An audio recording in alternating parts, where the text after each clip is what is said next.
This is the Sarah Carter Show, and before we get started, I just wanted to take a moment. Today is George Floyd's funeral in Houston, Texas, and I think it's important that before I open up this show that I take a moment to honor his life and to honor his memory. I know this is a tough subject for so many of us. Our country could never feel like it was more divided than it does right now, but George Floyd's life meant something. It meant something to all of us.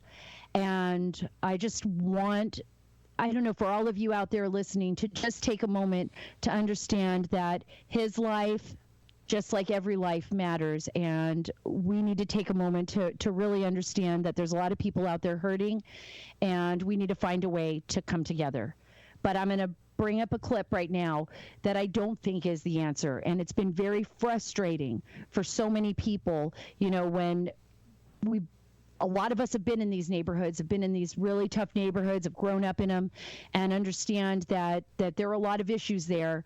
But this next clip is going to be Lisa Bender. She is a Minnesota City Council president, and she's calling for the defunding of police. And she's using George Floyd as an example of why that should happen. And I'm going to explain later why it shouldn't.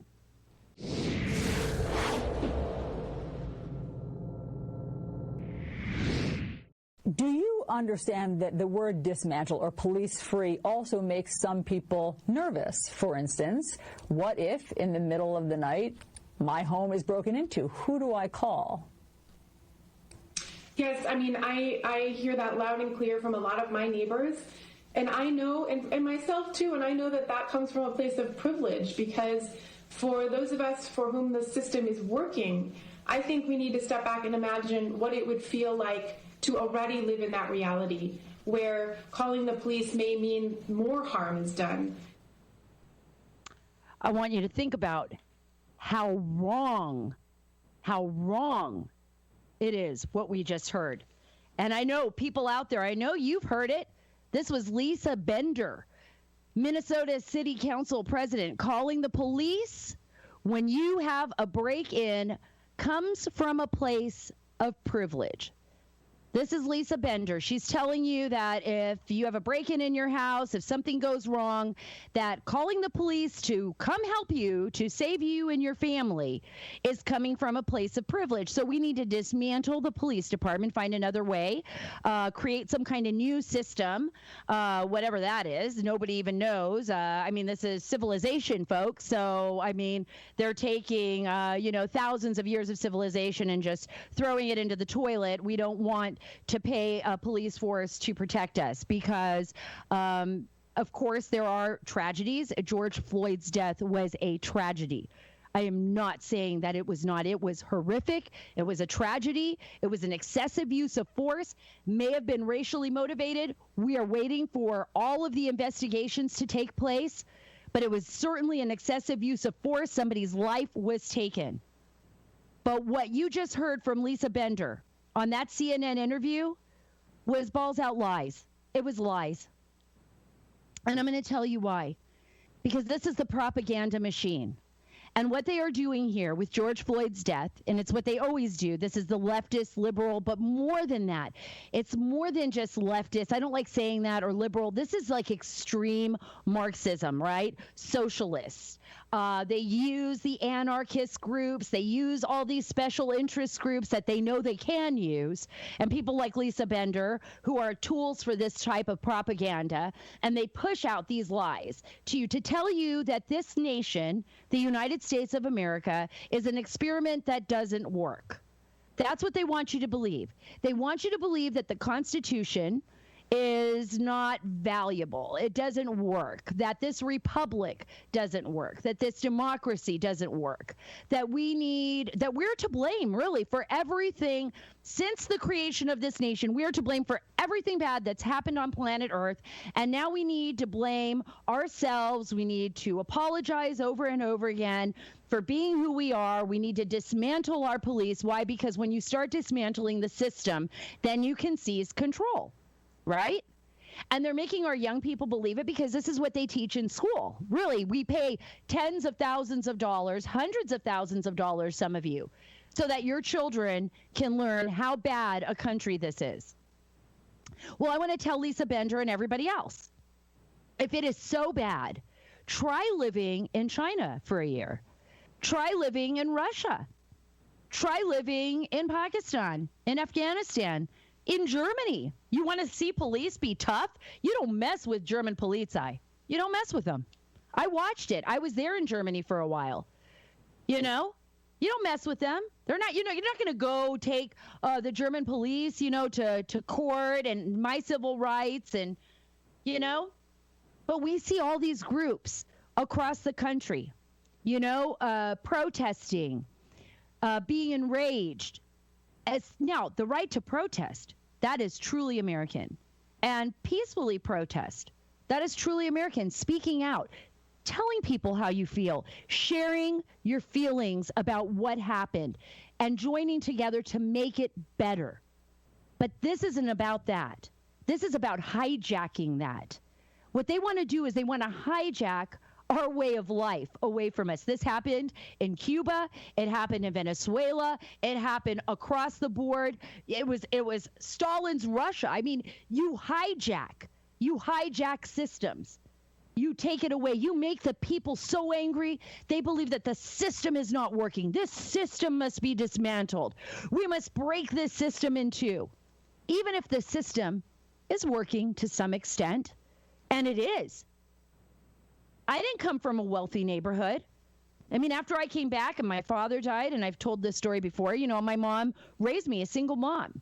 She was a Cuban immigrant. She didn't have a college education. She went to work in a factory. Our neighborhood was pretty tough. But if we had issues, which we did, believe me, there were gang issues.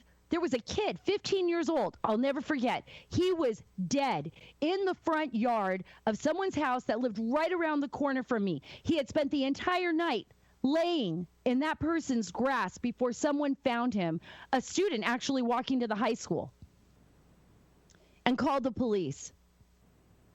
And let me tell you, we would call the police in our neighborhood, and I never once, nobody ever was afraid that the police were coming to beat us up. We would call the police, we'd hear someone breaking into a car, or somebody jumped over the fence, or we'd hear a shooting. The neighborhood needed that. They needed protection. We needed protection, right? We needed that. And there were really great cops. And sure, there may be bad cops. There are bad people everywhere. There are bad teachers. There are bad doctors. There's bad dentists. I can name every single occupation. Every single occupation. You're going to have somebody who's bad. That's just until the end of time, folks. Until the end of time. There's going to be somebody that's bad.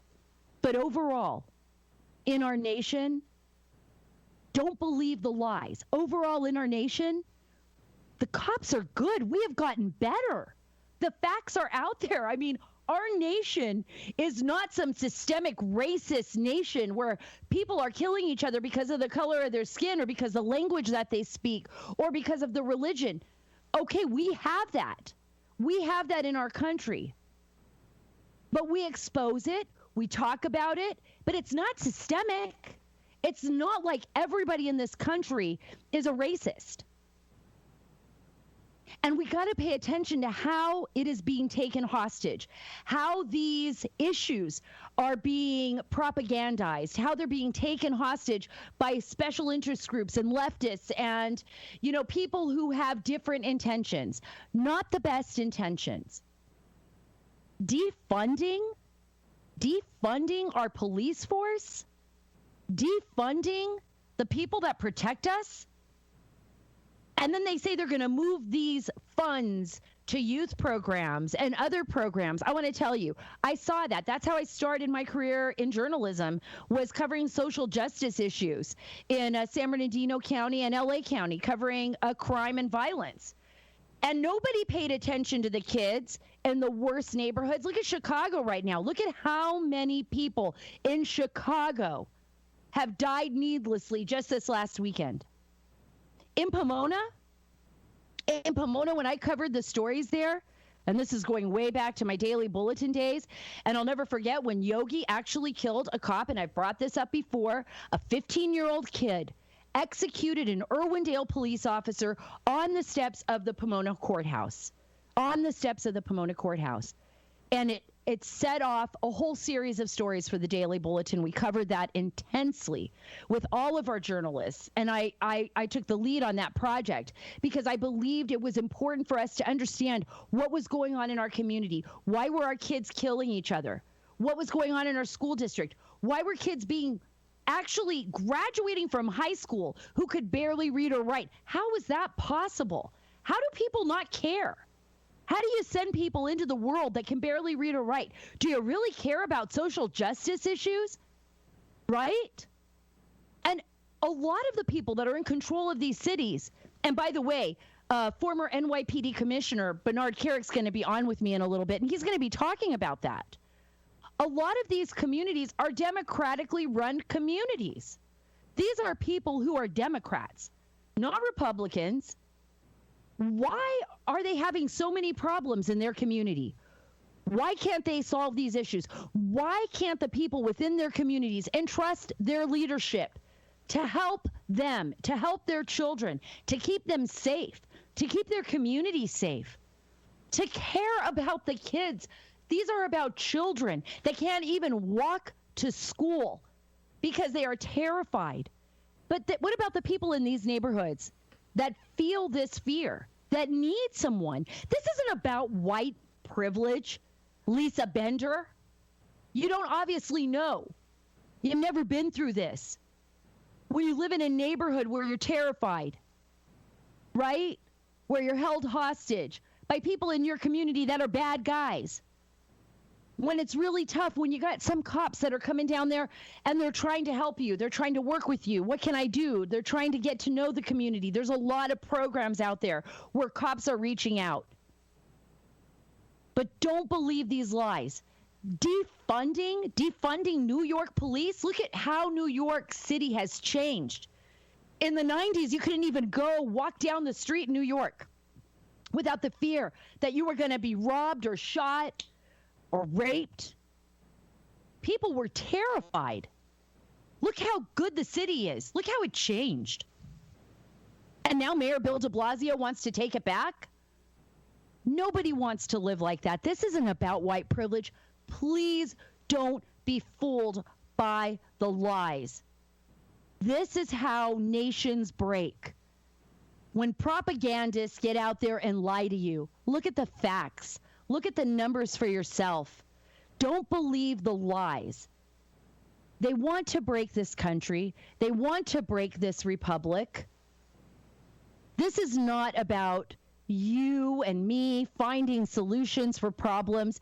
This is about raising the ire of the people, breaking the system, proving something, trying to prove that this system does not work. This system works. This system works. This nation is one of the greatest nations on planet Earth. It is the nation, by the way, that everybody comes to. Tell me, where else on earth do people flee their country and they try to get here to the United States of America, whether you're from Guatemala, whether you're from China, whether you're from Pakistan, whether you're from Afghanistan, whether you're from Bosnia. They have all showed up at our southern border and on flights and with visas, and whether you're from Vietnam, wherever you're from.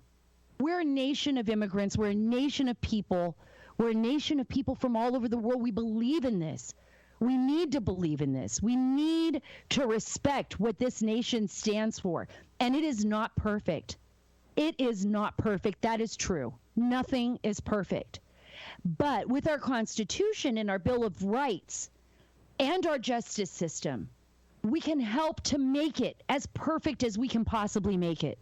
We can use those tools without having to be afraid, without having to have people tell us what we can and can't do, and whether or not we're wearing a mask or not wearing a mask, or whether or not we're following these social justice issues the way that they see we need to follow them. We don't need people telling us what to do 24/7. We need to trust ourselves and trust our country and trust our people. I believe in the American people.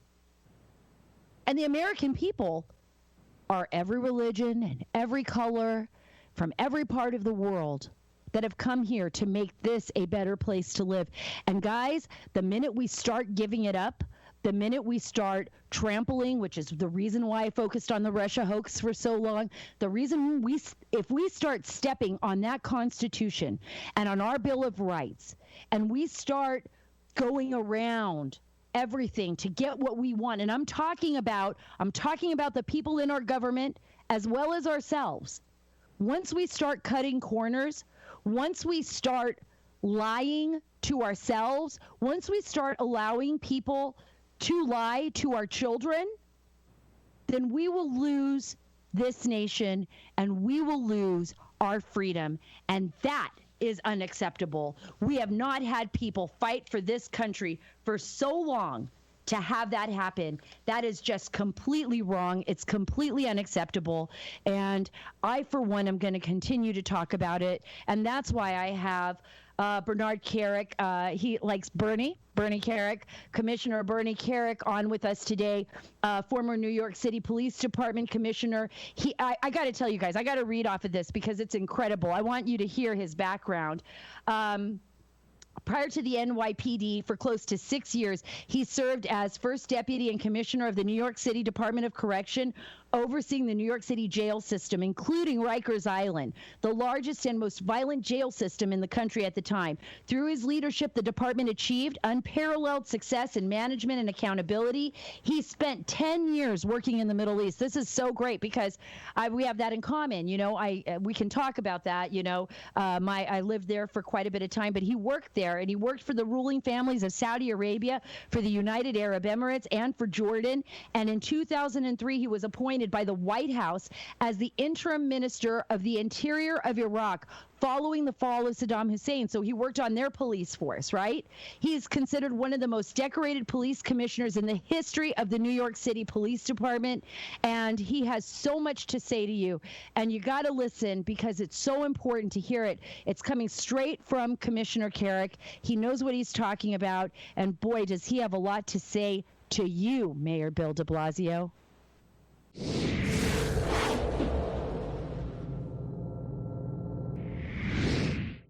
Commissioner, thank you so much for being with me today on the Sara Carter Show. I know all of our listeners out there are really intent on hearing from you, especially from your experience, your life experience. We have been faced right now with, I guess, something that we didn't expect, this extreme leftist uprising to defund the police. I mean, I'm going to go into George Floyd, and I'm going to get your thoughts on that. But I want you to hear really quickly before, and I'm going to jump right into it, Ilhan Omar and her recent statements about defunding the police. I will never stop saying not only do we need to disinvest in police, but we need to completely dismantle the Minneapolis Police Department.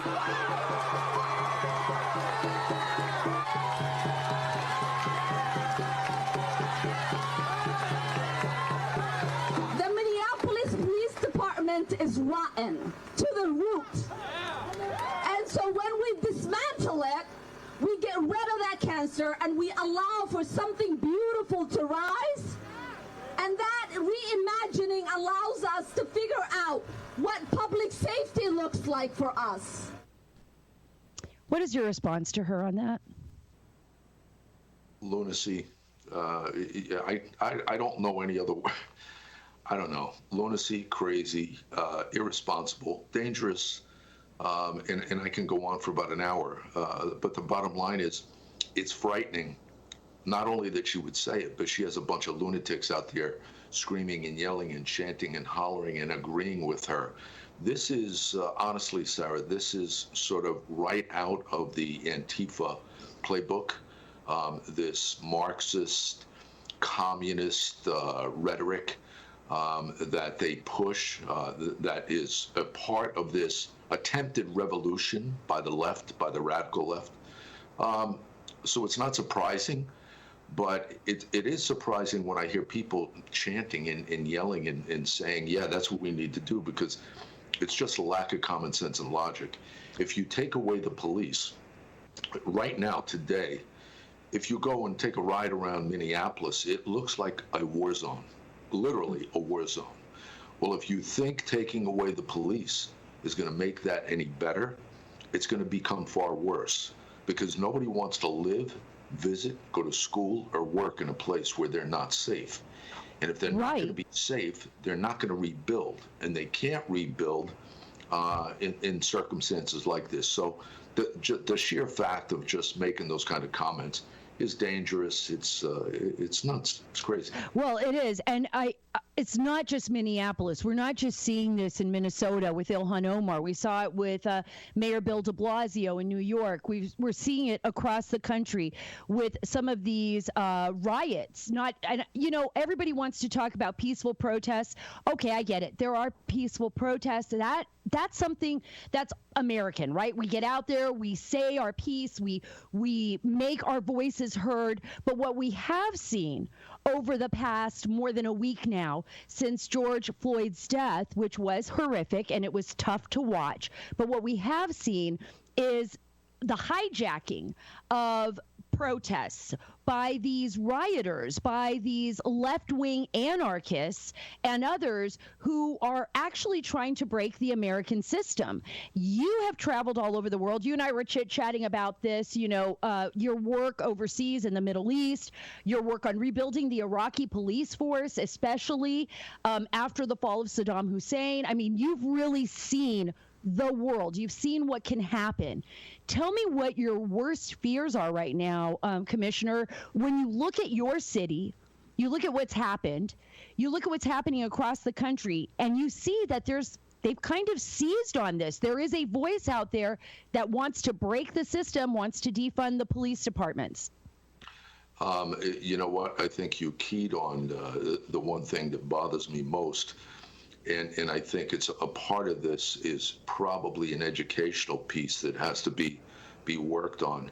I don't think the American people know anything about history, because if they did, they would know what happened in Russia. They would know what happened in Cuba. They would know what happened in Venezuela. They would know what happened in certain Middle Eastern countries where people like this, like Antifa and Black Lives Matter, these radical leftist anarchists, come in basically with one thing in mind, and that is to destabilize the government as we know it, right? A government that lives by a constitution and abides by law and order. They want to destabilize that, and they want to do everything in their power to destroy that. And eventually, over time, what happens is that leftist Marxist oversight becomes the dictatorship, and everything that we know as our way of living is gone. Our schools are gone, our businesses are gone, everything is gone because they seize it and they take power over it. That's what this is. If you look at anything else that's happened worldwide, this is the beginning of that. And I got to be honest, that scares the hell out of me, because Americans are they're just too stupid to know it, to understand it, to see it. And I urge people, learn some history. Look at other countries and how they fell to Marxist, communist regimes, and what happened to them in the end. Because in the end, it's not the country that we live in. Believe me. Right. And my mother was from Cuba. I remember her telling me stories. She passed away, God rest her soul, but I remember her telling me stories and my family telling me stories about when the communists seized and what happened inside Cuba and how the people weren't paying attention and they believed the rhetoric. Not everyone, but a lot of people believed the rhetoric, and it was even the media. Even the media took a role in that, because I was just talking to an aunt of mine about this. She said she remembers when the media inside Cuba was very much apt to proposing and being a proponent for Fidel Castro and Che Guevara, and talking about how great they were, and this movement and where it was coming from, and that they were going to take down this system that was abusing the poor. And there were people that didn't believe this. They fought Fidel. They fought that. They weren't happy with Batista, but they did fight the rise of Fidel. But in the end, the system was broken. Because in the end, the media backed Fidel Castro and Che Guevara to a large extent, and all of the institutions did as well. It was a broken system inside, and people had to flee.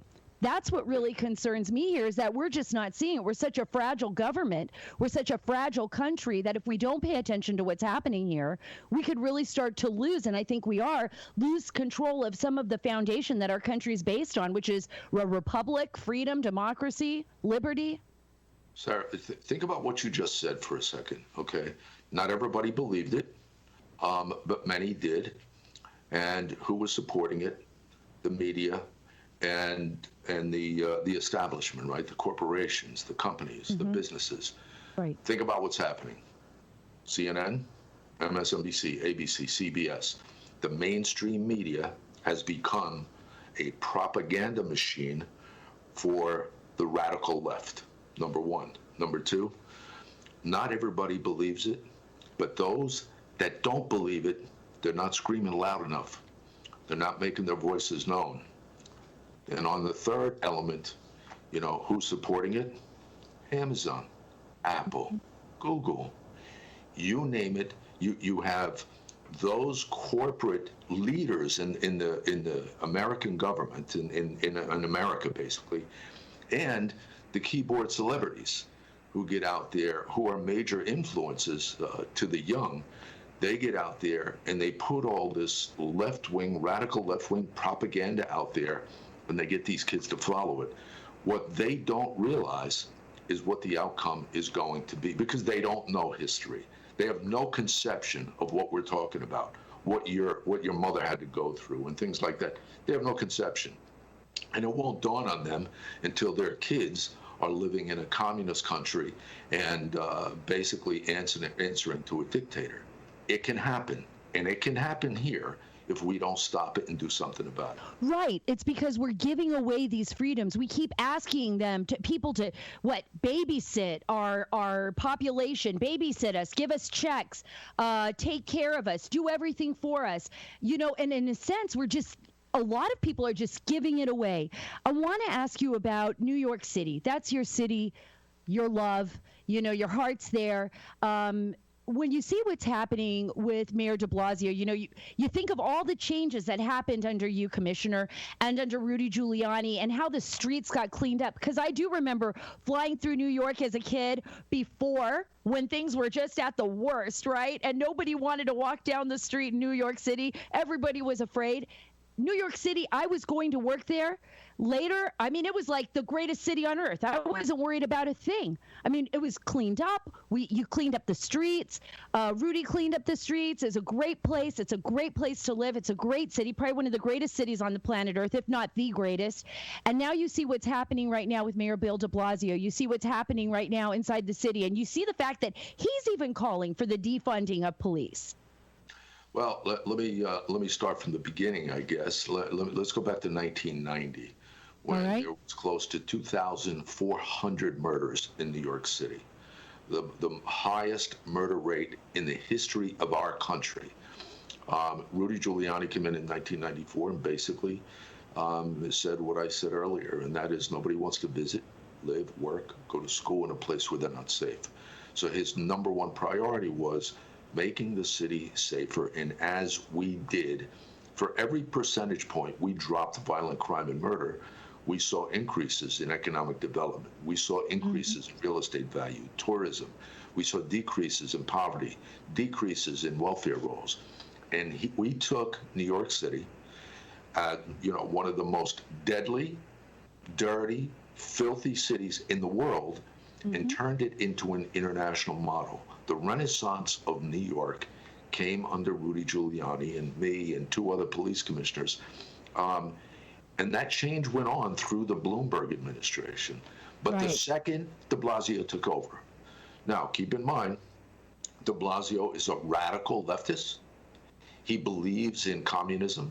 He believes, I mean, this is a guy that went to Cuba for his vacation, for his honeymoon, for God's sakes. Right. He believes in this stuff. He supports this radical element that's been out there destroying the city. Those are his people. Well, he took over New York City, and ever since he has, there were problems with the police. He's not supporting them. He doesn't indemnify them. He has no leadership ability. He's a failed leader on a number of fronts, completely incompetent in my view. But there was nothing more demonstrating that than the COVID problem, number one, and then the riots, number two.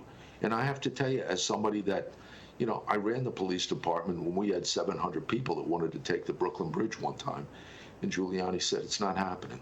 It's not going to happen. And guess what? It didn't happen. We locked up close to 700 people.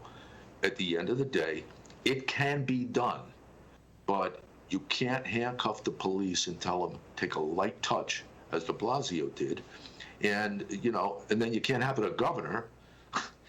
It's like a triple whammy in New York. You have an incompetent mayor, right? You have an absent governor, and you have an attorney general that despises the police and wants to investigate them for everything under the sun, but hasn't said one thing about the looting, the slaughters, the killing, the attacks on police.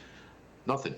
Absolutely. It's major propaganda. I do want to play this clip of de Blasio, Adam, if you could play it, when he talks about defunding the NYPD and then what he says he wants to do with that money. And I want to get your take on it. We will be moving funding from the NYPD to youth initiatives and social services.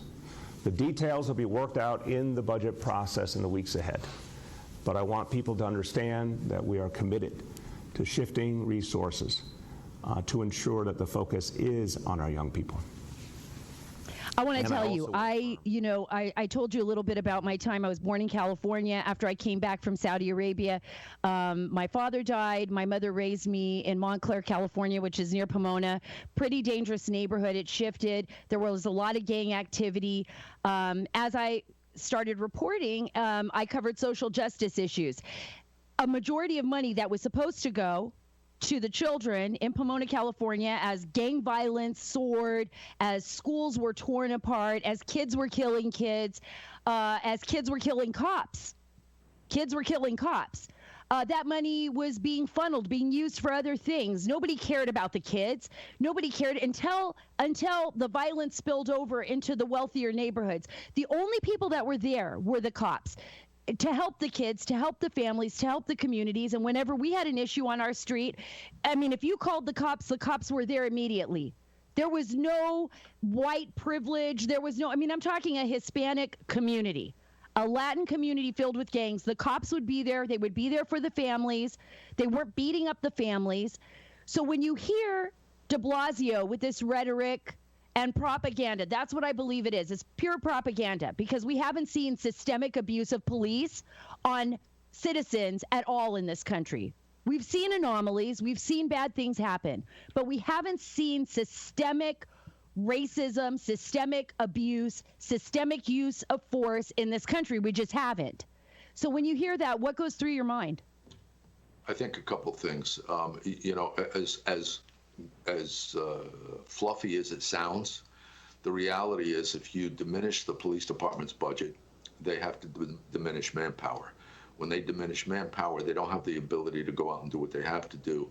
And you could have all the youth programs in the world, but if the kids in those programs, in those communities aren't safe, well then you might as well just take the money to an incinerator and burn it, because that's what you're doing.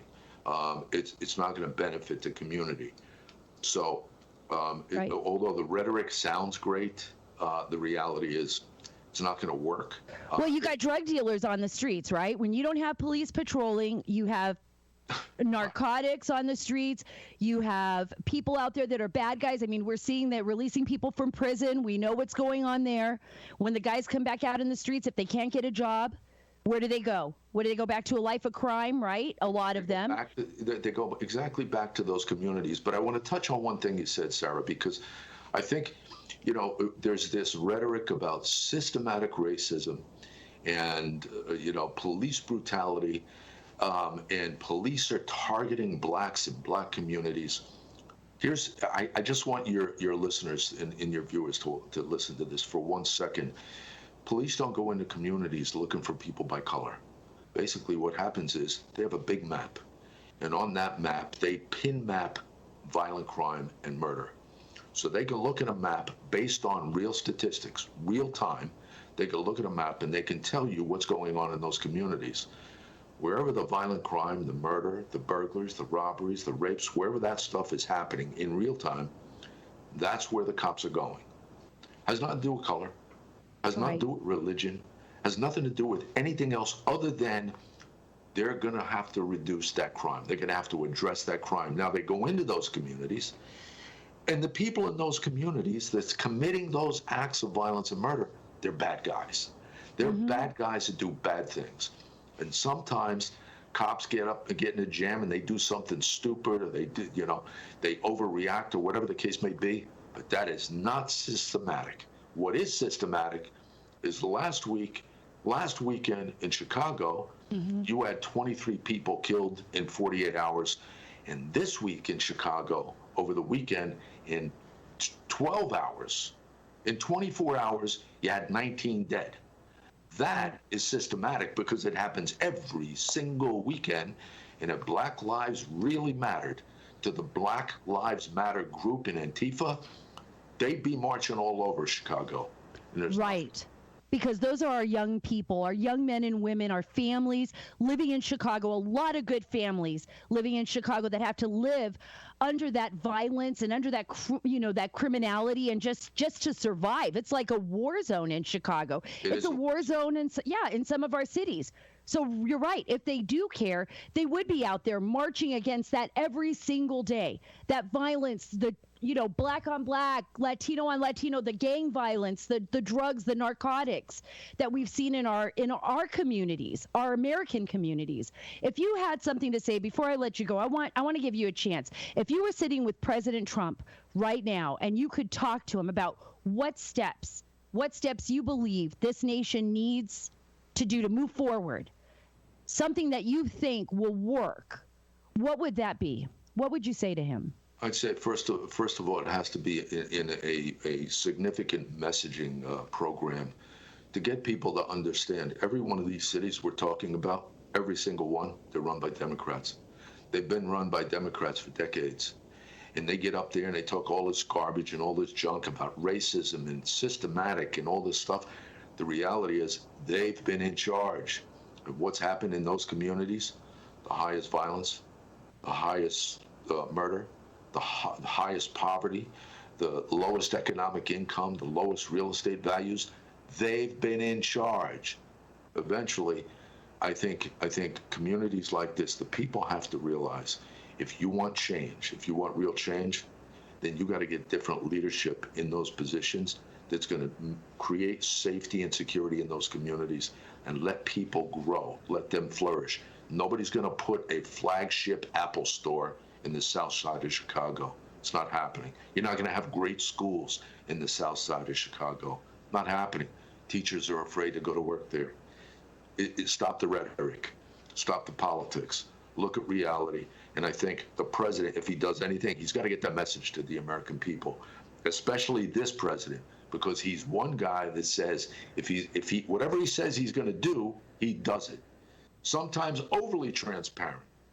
Whatever he says he's going to do, I've known him a long time. I've known him since 1996, and I can tell you, before he was president and since he's president, nobody can say that he doesn't do what he says he's going to do. And he can help this country if the Democrats would get out of the way, stop impeding what he's trying to do, and try to help themselves. And I think you're right. I think it's getting the message out to the American people, getting it out to the people in these communities, being a louder voice than the voices that they're hearing on the streets right now, and doing it with real facts, real people, real numbers, getting the cops out there. They know, the people in these communities know that there are really good cops out there, that there are cops out there that would sacrifice their lives for people in their community and have. And done that. And maybe it's telling those stories and getting those stories out there so that people remember remember that this is not, we're just ripping each other apart here. Let's look at the facts and the reality. And when you see the facts and the reality, you're going to realize, just as the commissioner says, that what you're being told is propaganda and lies by the left. This is not reality. Let's get back to reality. Let's find a way to heal. Let's find a way to move forward. Thank you so much, Commissioner, for being on the show. I really appreciate it. And I hope you said everything. If there's anything else left you'd like to say, you can do it right now. I'm good. I think you got it covered. Okay. All right. Thanks so much, Commissioner. I really appreciate it. Sara, thank you.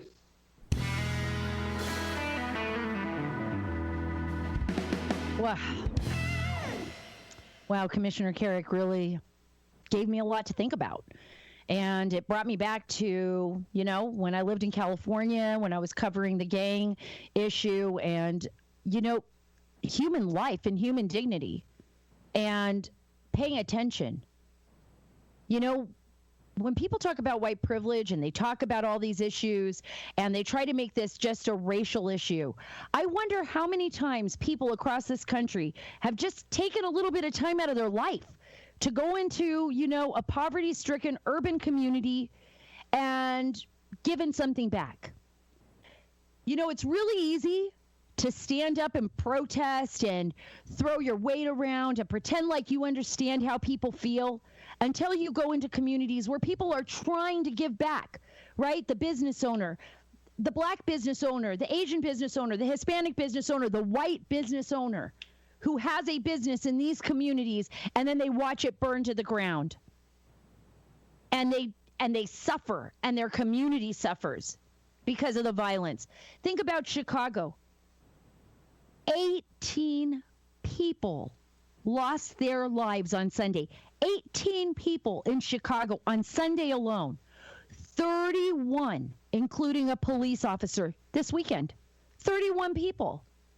When we get messages from Afghanistan and there's like 2 soldiers killed in Afghanistan, which is horrific and horrible. And we get that message, on our news station, a IED goes off, kills 2 soldiers, kills 3 soldiers.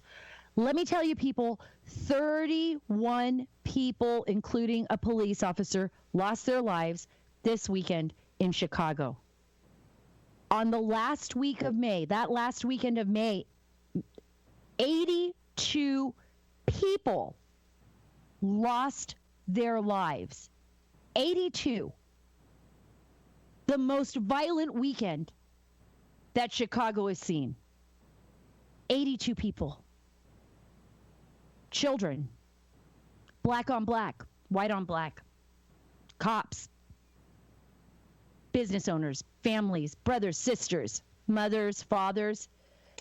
Right? Lost their lives. It makes me want to cry. And we're ripping each other apart. We've got these neighborhoods that are literally war zones in our country. Literally war zones.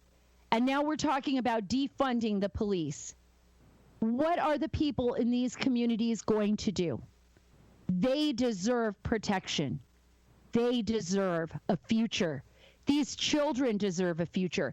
Instead of marching out in the streets and, yelling at the cops, I understand that some of you feel angry, that I was angry. When we see that video of George Floyd, sure, all of us should be angered. If you don't feel angry for a second about this man losing his life, if you don't feel that anger when you're watching that, then there's something wrong with you. There's something wrong.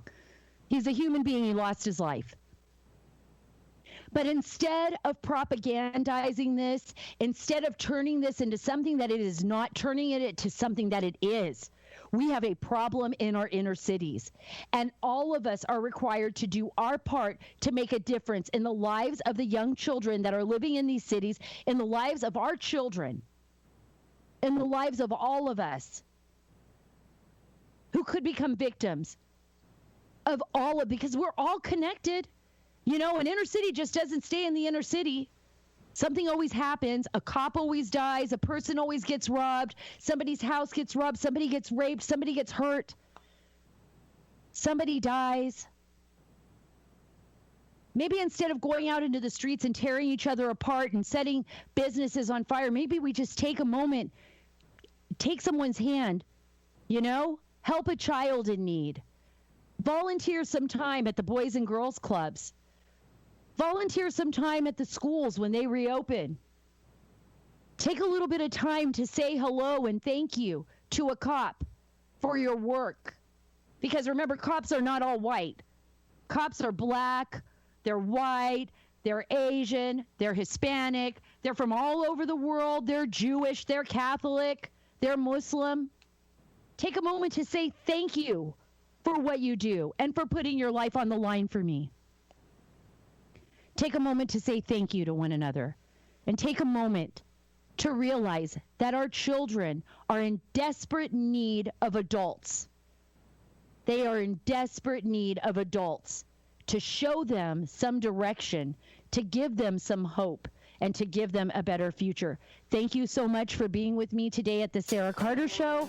I love y'all, and I will be back again with more. Follow me on Twitter at Sara Carter DC. And for the latest stories, you can read at saraacarter.com. We're always posting. I got Jenny Terre posting. I got Logan Raddick posting, although I've got some news on Logan that'll be coming up in the next few weeks. And thank you so much for being a part of my life. Here at the Sara Carter Show, we are taking the story back. Thank you, and God bless America.